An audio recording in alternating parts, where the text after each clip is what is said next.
Hello, everybody, and welcome to this short video on the Aurate 3 key outcomes. I'm Jacqueline Norton. And hi, everybody. I'm Conrad Simpson. And we really were delighted to have opened our doors this week in terms of what Aurate is bringing to market. And we obviously wanted to share more with you in terms of what that means and whether that applies to you and something that you might be able to utilize. So, Conrad, we wanted to talk about the 3 key outcomes, which are results, reputation, and relationships. And we're going to start today with results, and there'll be a couple of subsequent videos. And for you, what are you seeing when you talk to CROs, sales leaders, in terms of their concerns?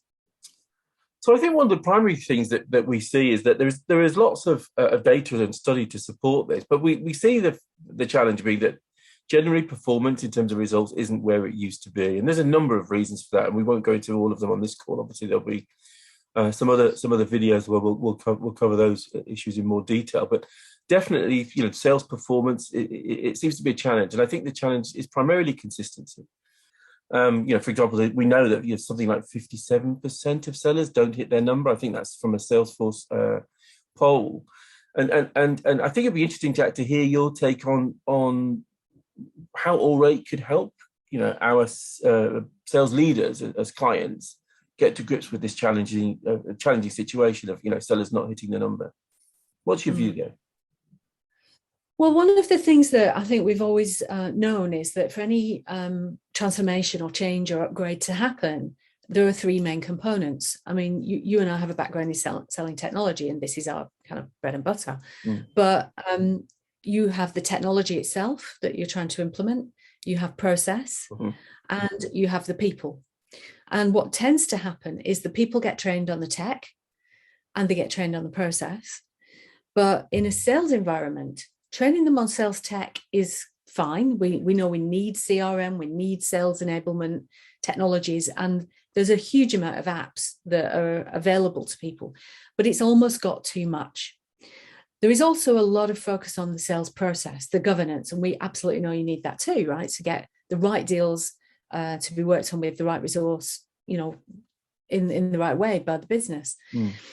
And when we train the people on the tech and the process, we're leaving out the bit that actually makes the difference to winning or losing, which is how do we coach the people on how they show up with the buyer, with the actual prospect.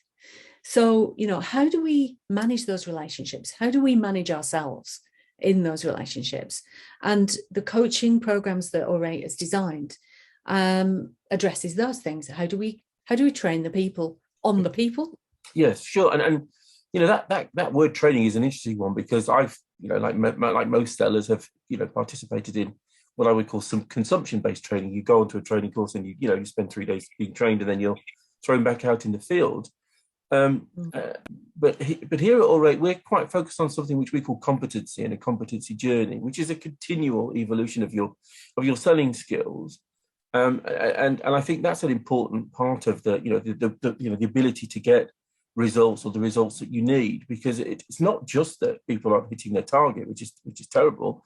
I think there's an efficiency component here too. I think it was Sales Benchmark who talked about the fact that something like 58% of deals that are worked by sellers in the B2B world don't actually come to a decision.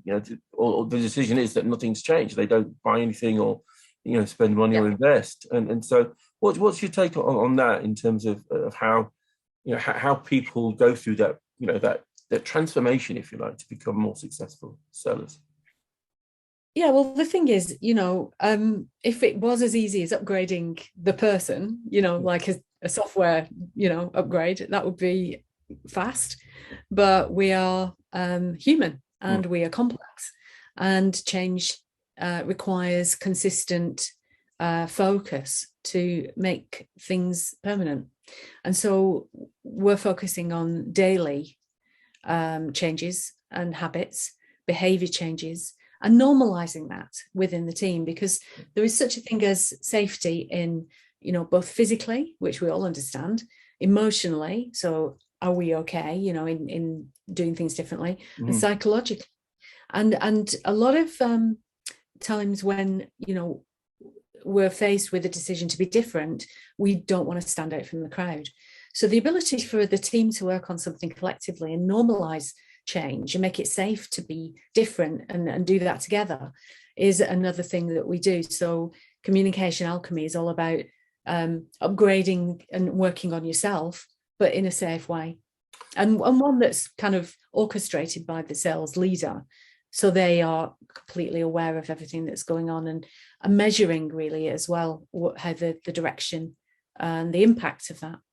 So the team moves forward together in a collaborative approach rather than it being very individualistic. And of course, that's, you know, that's quite important, isn't it? As you evolve your, you know, your strategies, you know, around getting better results. And I liked what you said there about being able to measure the impact. You know, as people change habits and get better and get more successful, you're able to see that as a sales leader. Because I think one of the problems with this sort of, you know, once a year sheep dip approach to consumptive training is that you don't often get to see the changes until you're right up against another sales kickoff with yet more consumptive training. So that day-to-day approach and putting it in the daily lives of the sales leaders and the sellers is important too, I think. So yeah, great point.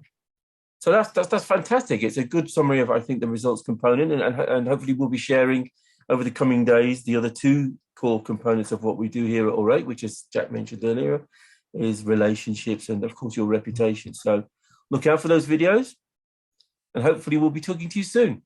Well, we'll look forward to it. And do reach out if you've got any questions. We'd love to talk to you. Absolutely. Thank you, Jack. Thanks.